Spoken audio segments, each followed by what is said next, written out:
마태복음 3장을 보면 세례 요한이 광야에서 이런 소리를 외칩니다. 회개하라, 천국이 가까이 왔느니라. 이 소리를 듣고 많은 사람들이 회개하며 세례를 받는 사건들이 생겼습니다. 하지만 그 무리들 가운데 많은 바리새인들과 사두개인들은 자신들과는 상관없는 일로 생각하고 그냥 구경꾼처럼 있었습니다. 그때 그들을 보고 요한이 이렇게 이야기합니다. 요한이 많은 바리새인들과 사두개인들이 세례 베푸는 대로 오는 것을 보고 이르되, 독사의 자식들아, 누가 너희를 가르쳐 임박한 진노를 피하라 하더냐? 더 나아가서 속으로 아브라함이 우리 조상이라고 생각하지 말라. 내가 너희에게 이르노니 하나님이 능히 이 돌들로도 아브라함의 자손이 되게 하시리라. 우리가 능히 알 수 있는 말씀입니다. 아브라함의 자손이라는 것이 구원을 보장해 주지 못한다는 것을 말해 주는 것이죠. 그래서 이 돌들로도 아브라함의 자손이 되게 하겠다. 얼마나 자존심 상하는 이야기입니까? 하지만 성경은 분명히 이야기합니다. 우리가 예수 믿는 사람이라고 구원을 그냥 받는다? 아니라는 것입니다. 우리가 분명히 알아야 할 것은 구원은 환경적인 요인이 아니라 우리 사람의 존재의 변화라는 것입니다. 무슨 말입니까? 구원은 환경이 변하는 것이 아닙니다. 내 상황이 변하는 것이 아닙니다.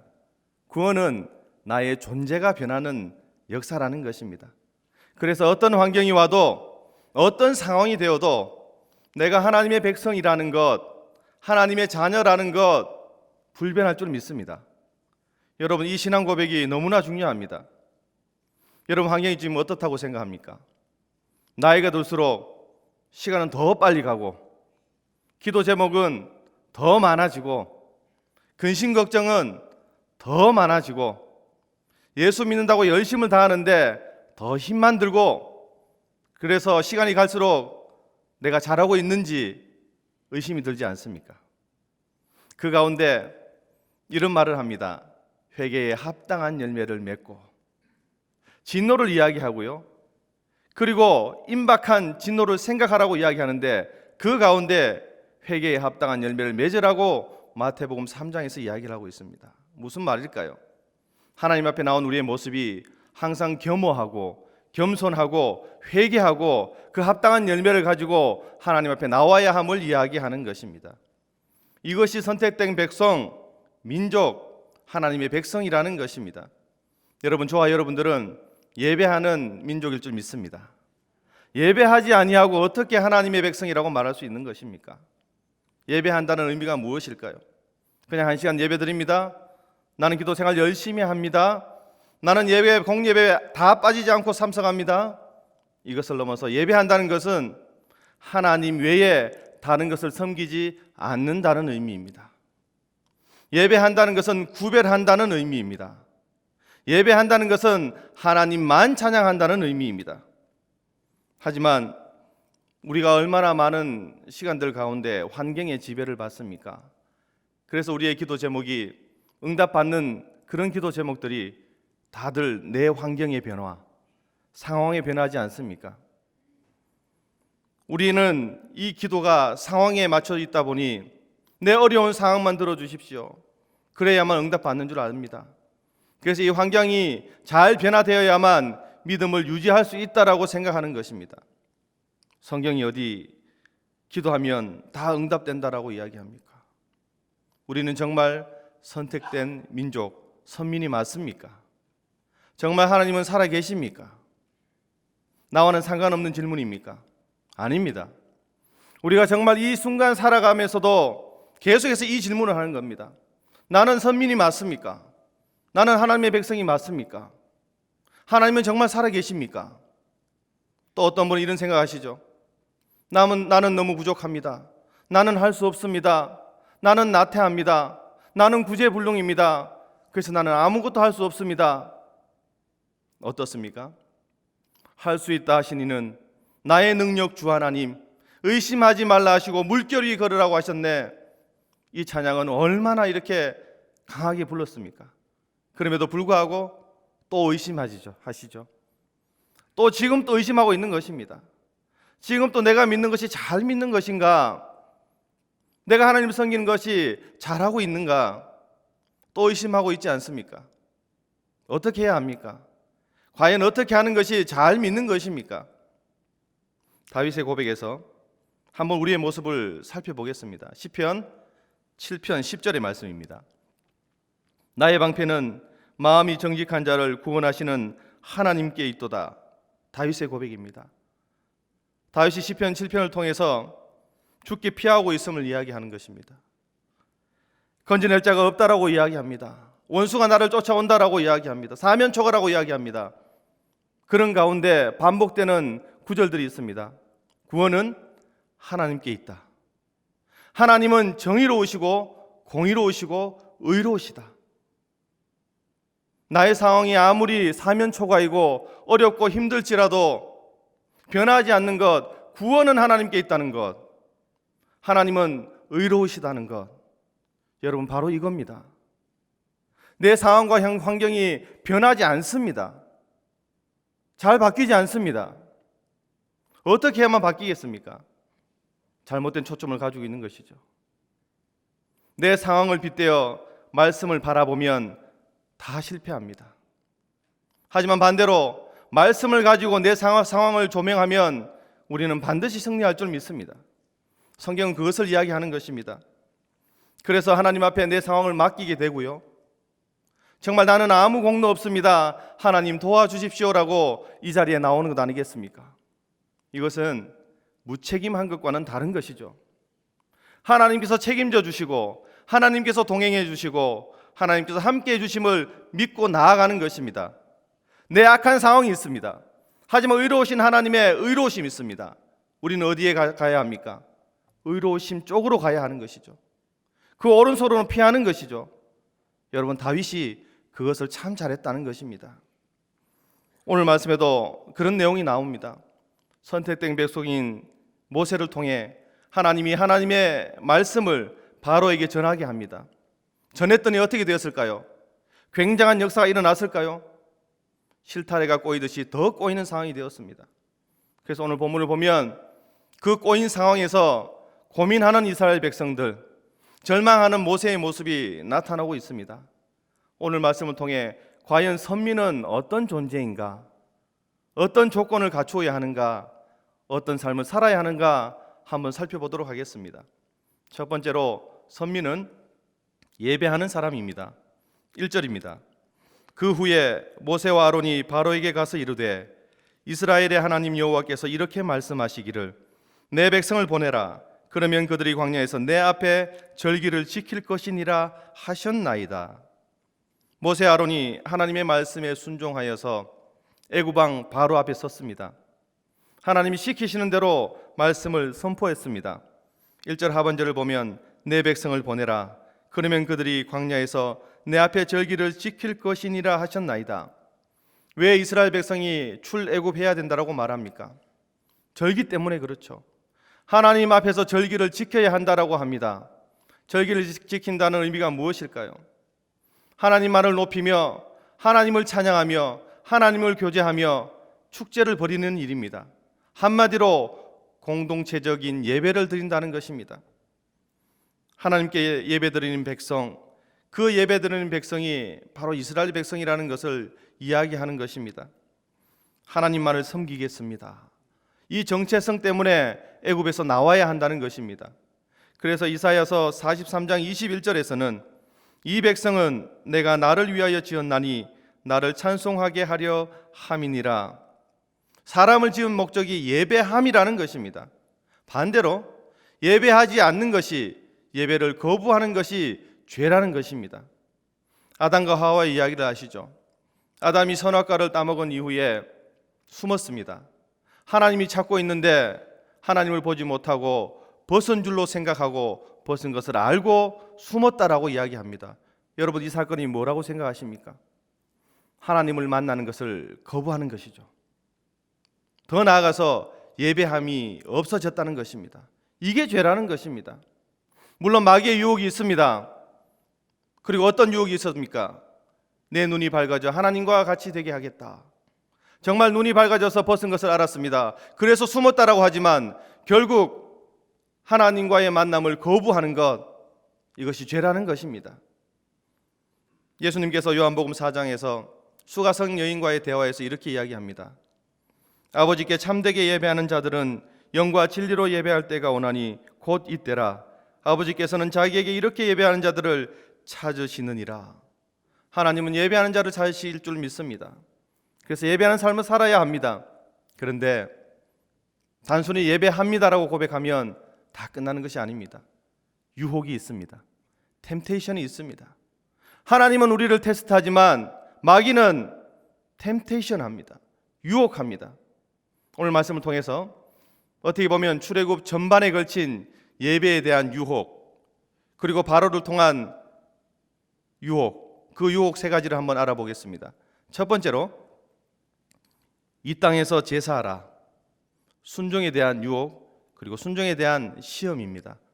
출애굽기 8장 25절입니다. 바로가 모세와 아론을 불러 이르되 너희는 가서 이 땅에서 너희 하나님께 제사를 드리라. 무슨 말입니까? 하나님은 출애굽입니다. 이 땅이 아닙니다. 광야입니다. 하지만 바로는 타협안을 어떻게 냅니까? 이 땅에서 예배하라라고 이야기하죠.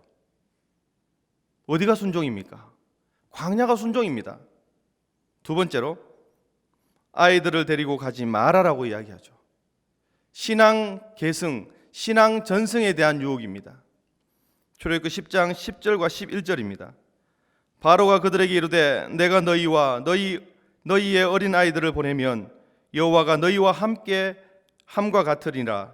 보라, 그것이 너희에게는 나쁜 것이니라. 그렇게 하지 말고 너희 장정만 가서 여호와를 섬기라. 이것이 너희가 구하는 바니라. 이에 그들이 바로 앞에서 쫓겨나니라. 하나님의 명령은 하나님의 백성은 모두가 다 가야 합니다. 어리다고 봐주는 것이 아닙니다. 아무리 힘들어도 가야 하는 것이 하나님의 명령이고요. 바로는 어떻게 유혹합니까? 그 힘든 광야길을 장정만 가라라고 이야기합니다. 여러분, 어느 것이 귀에 타당하고 이치에 맞습니까? 세 번째로 재물 없이 제사하라라고 이야기합니다. 헌신에 대한 유혹입니다. 헌신에 대한 시험이 나타납니다. 출애굽기 10장 24절입니다. 바로가 모세를 불러 이르되 너희는 가서 여호와를 섬기되 너희의 양과 소는 머물러 두고 너희 어린 것들은 너희와 함께 갈지니라. 하나님께 제사할 때는 반드시 제물이 있어야 합니다. 이거는 법입니다. 하지만 바로는 뭐라고 합니까? 양과 소는 놔두고 가라라고 합니다. 그냥 편안하게 가벼운 마음으로 가라라고 합니다. 어떤 것이 순종입니까? 여러분, 예배 안에는요, 이렇게 순종에 대한 내용과 신앙 계승에 대한 내용과 그리고 헌신에 대한 내용이 다 들어있음을 기억하시길 바랍니다. 과연 이 세 가지 중에 한 가지로라도 빠진다면 예배의 모습이 만족되지 못하는 것이죠. 어떻게 예배합니까? 그 유혹처럼 왜 하필 광야입니까? 200만 명 이상 되는 사람이 단체로 출애굽해서 그 광야에서 얼마나 힘든데 왜 하필 광야입니까? 꼭 그렇게 부산을 떨어야만 하나님께 참된 예배가 됩니까? 우리의 모습 아닙니까? 바로가 그것을 건드립니다. 그것을 유혹한다는 것입니다. 왜 하필 이곳에 나와야 합니까? 이 시간에 우리는 왜 이렇게 힘든데 나와야 합니까? 여러분, 이유가 있다는 겁니다. 하나님께서 광야로 왜 이끄십니까? 애국 백성들과 바로 왕과는 다르다는 것을 보여주는 것이죠. 여러분, 이스라엘 백성들은 요셉 때부터 고센 땅에 머물렀습니다. 목초지가 풍부합니다. 그래서 목축업을 하기에 참 좋은 땅입니다. 조상 대대로 내려온 땅이었습니다. 정말 잘 먹고 잘 살았습니다. 하지만 애국 사람들은 목축업을 하는 사람들을 최하층민으로 봤습니다. 그래서 그들이 아무리 인구가 불어나도 그들의 통치력으로 가능하다라고 생각했습니다. 그래서 한번 보십시오. 많은 사람이 있었지만 고된 노역을 동원하는데 아무 소리 못하고 반항하지 못하고 그들이 노역에 동원되지 않습니까? 이런 백성이라는 것입니다. 그런데 그들이 모세를 통해서 하나님의 명령을 통해서 출애굽한다라고 합니다. 가는데 광야로 간다고 합니다. 얼마나 큰 뉴스거리입니까? 정말 저기 사는 최하층민, 보잘것없는 이스라엘 백성들, 그들이 믿는 하나님, 그런데 더 좋은 것도 아닌 광야로 데리고 간다고 합니다. 여러분, 그들에게 있어서는 큰 뉴스거리입니다. 하나님은 그것을 통해서 애굽 사람들이 믿는 신, 그 바로 왕과는 이스라엘 백성들이 다르다는 것을 보여주고 계시다는 것을 우리는 알아야 합니다. 또한 더 나아가서 공동체 의식 함량 때문에 그들을 광야로 내모십니다. 여러분, 광야로 가면 어떡할까요? 서로 공조를 해야 되겠죠. 서로 도와야 되겠죠. 함께 가야 되겠죠. 뒤처지면 안 되겠죠. 또 광야에서 무엇을 할 수 있습니까? 아무것도 없는 황량한 광야, 하나님만 바라보겠죠. 하나님만 예배하겠죠. 많은 우상들이 있었던 애국과는 다른 그런 모습 가운데 하나님만 보고 갈 수 있다는 것입니다. 하나님이 원하시는 것이 바로 이것 때문에 광야로 가야 한다는 것입니다. 그래서 그들이 살 땅은 400여 년 동안 머물렀던 애굽 땅이 아니라 광야 생활을 통해서 하나님께 주신 약속의 땅 가나안으로 가는 것입니다. 여러분, 이스라엘 백성들이 약속의 땅 가나안 땅으로 왜 갔다라고 생각합니까? 젖과 꿀이 흐르는 땅이어서 그렇습니까? 아니, 400년 동안 노예 생활을 했는데 가나안 땅이 젖과 꿀이 흐른다는 것을 눈으로 보지 못했습니다. 그런데 왜 갑니까? 약속이기 때문에 그렇습니다. 하나님의 약속이기 때문에 가는 것입니다. 이 광야 40년이 그들에게 얼마나 큰 힘들고 어려운 땅이었지만, 시간이었지만 그들에게 있어서는 하나님의 약속만 바라볼 수 있는 그런 기회였다는 것입니다. 여러분, 우리를 광야로 내모실 때에 하나님만 바라보시길 바랍니다. 하나님은 하나님만 바라보라고 우리를 어려움 속에 몰아넣을 줄 믿습니다. 그래서 광야에서 외치는 소리처럼 회개하라, 천국이 가까웠느니라. 회개함으로 하나님 앞에 나가는 여러분 되시길 간절히 축복합니다. 두 번째로 선민이라는 것은 하나님의 방법을 의지하는 사람입니다. 2절입니다. 바로가 이르되 여호와가 누구이기에 내가 그의 목소리를 듣고 이스라엘을 보내겠느냐? 나는 여호와를 알지 못하나 이스라엘을 보내지 아니하리라. 여호와를 알지 못해서 보내지 못한다라고 합니다. 우리가 신앙생활을 하면서 기도하는 것마다 응답받고요, 우리가 받아들이는 것마다 만사형통한다면 얼마나 좋겠습니까? 그런데 시간이 갈수록 후회하시는 분들이 참 많을 줄 믿습니다. 예수 안 믿을 때보다 더 힘들고요, 예수를 믿으며 애쓰고 힘쓰는데도 너무나 힘든 삶을 살아갈 때에 우리는 한탄할 수밖에 없다는 것입니다. 하나님, 어째서 세월이 갈수록 이렇게 힘듭니까? 교회를 열심을 다하고 직분 맡아서 최선을 다하는데 왜 이렇게 힘들어집니까? 하나님은 사랑이라고 했는데 나도 사랑 못하고 나도 사랑 못 받으니 하나님 이 일을 어찌합니까? 오늘 성경의 말씀 또 이런 상황입니다. 여러분 잘 보십시오. 모세를 보낸 이가 누굽니까? 하나님이시죠. 이스라엘 백성들을 구원하겠다고 작정하시고 계획하신 분 누구십니까? 하나님이십니다. 그리고 모세가 무슨 말을 했습니까? 하나님이 시키는 말을 했습니다. 그런데 어떻게 되었습니까? 본체도 안 하고 그 백성들은 더 고된 노역에 시달리게 되었습니다. 어떤 생각을 했을까요? 80대 노인이 하나님의 말씀을 믿고 정말 지팡이 하나 들고 그냥 가라고 하시니 아멘 하고 갔는데 상황은 역전되었습니다. 2절을 다시 한번 보십시오. 여호와가 누구이기에 내가 그의 목소리를 듣고 이스라엘을 보내겠느냐? 나는 여호와를 알지 못하니 이스라엘을 보내지 아니하리라. 바로는 하나님을 몰랐습니다. 말도 안 되는 이야기죠. 어떻게 남루한 옷을 입고 지팡이 가지고 온 한 사람, 노인 한 사람의 말을 듣고 그 백성들을 내어줍니까? 실타래가 꼬였습니다. 원망을 받기 시작합니다. 출애굽기 5장 21절의 말씀입니다. 그들에게 이르되 너희가 우리를 바로의 눈과 그의 신하의 눈에 미운 것이 되게 하고 그들의 손에 칼을 주어 우리를 죽이게 하는도다. 여호와는 너희를 살피시고 판단하시기를 원하노라. 우리 성경은 참 고상한 말로 되어 있는데요, 쉽게 말하면 모세 너 혼자 바로 왕에게 미운 털 받겠으면 됐지 왜 우리마저 힘들게 하느냐? 너 때문에 우리 죽게 되었다, 이 말입니다. 괜히 가만히 있었다면 괜찮을 텐데 모세가 바로왕을 만난 이후로 짚을 주지 않고 벽돌을 구우라고 합니다. 그리고 수량이 모자라면 더 고된 노역으로 합니다. 왜 너가 오는 바람에 우리가 이렇게 힘들어하느냐? 모세의 마음은 어떻겠습니까? 뭘 잘못했다고요? 내가 한 것은 그저 하나님이 가라 해서 갖고 하나님이 전하신 말씀을 그대로 전했을 뿐인데 왜 내가 욕을 먹어야 합니까? 절망에 빠졌습니다. 만약 저와 여러분들이 이런 상황에 놓였다면 어떻게 했습니까? 상황이 더 악화되고 막힌담이 생겼다면 어떻게 해야 합니까? 여기서 우리가 알아야 할 것이 있습니다. 어려움, 고난은 인간의 실존이라는 것입니다. 무슨 말입니까? 항상 우리 곁에 있다는 것입니다. 우리가 태어나면서부터 어려움, 고난, 우리는 그와 함께 산다는 것입니다. 혹시 생각합니다. 예수 믿으면 다 잘되고 고통과 어려움 물러나고 빛과 소금의 역할만 잘한다면 하나님께서 우리를 어둠에서 건져주시고, 맞습니다. 하나님이 그런 사역을 하시죠.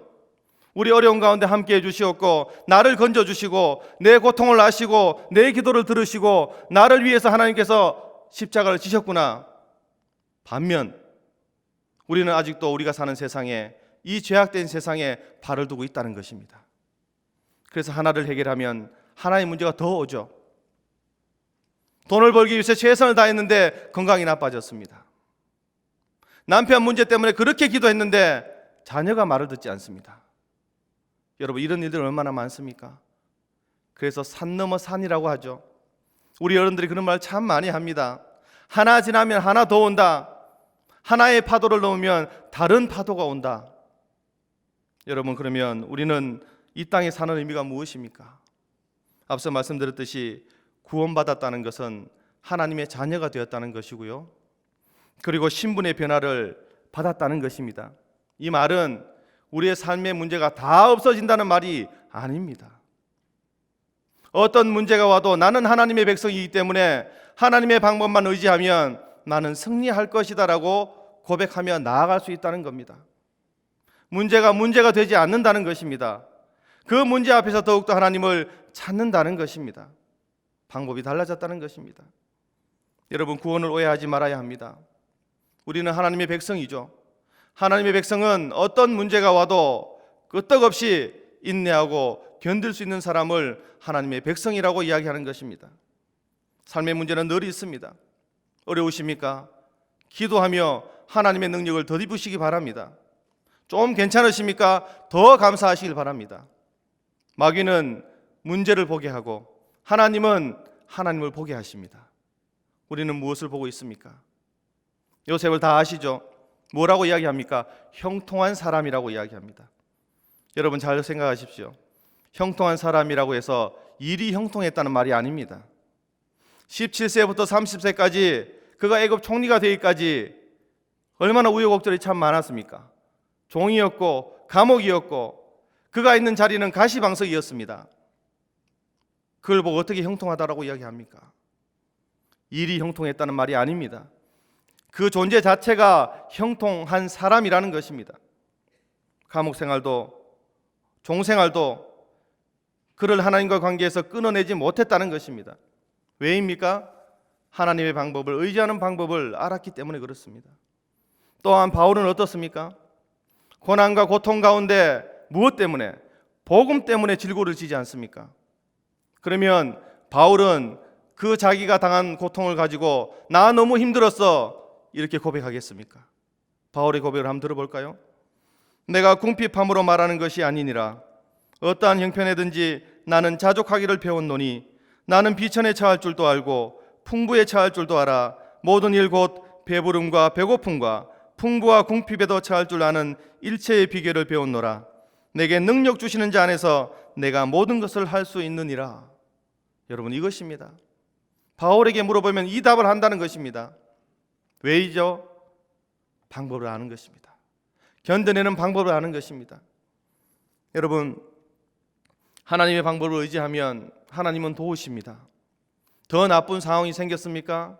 하나님의 능력을 나타내는 통로일 줄 믿습니다. 이제 우리가 할 일이 있습니다. 호세아서 6장 3절의 말씀처럼 그러므로 우리가 여호와를 알자, 힘써 여호와를 알자, 그의 나타나심은 새벽빛같이 어김없나니 비와 같이 땅을 적시는 늦은 비와 같이 우리에게 임하시리라 하니라. 여호와를 알아가시길 바랍니다. 오늘 모세가 열심을 다했음에도 불구하고 어려움을 겪었습니다. 우리는 말씀을 보면서 왜 하나님의 문제를 겪게 하십니까? 라는 것이 아니라 하나님의 방법대로 우리가 행했다면 그리하여 받는 어려움은 반드시 하나님께서 해결해 줄 줄 믿습니다. 하나님의 방법을 가지고 나간다면 반드시 책임져 줄 줄 믿습니다. 그리하여 우리는 예배하는 사람이고요, 그리하여 우리는 하나님의 방법을 의지하는 사람일 줄 믿습니다. 예배하는 자를 찾으시고 하나님의 방법을 의지하는 자를 사용할 줄 믿습니다. 그래서 우리의 인생의 방법이 이러한 방법, 예배하고 의지하고 의심하지 않고 담대하게 나가면 하나님은 우리와 함께 해주실 줄 믿습니다. 기도하겠습니다. 하나님 감사합니다. 믿음으로 나아가게 하시며 말씀으로 충만하게 해 주옵소서. 오늘의 말씀이 문제가 문제로 끝나는 것이 아니라 우리가 하나님의 백성이 된 것으로 말미암아 감사하며 나아갈 때에 하나님 앞에 있으며 하나님과 함께 있으며 하나님과 담대함으로 말미암아 나아갈 수 있도록 도와주시옵소서. 감사합니다. 예수님 이름으로 기도합니다. 아멘.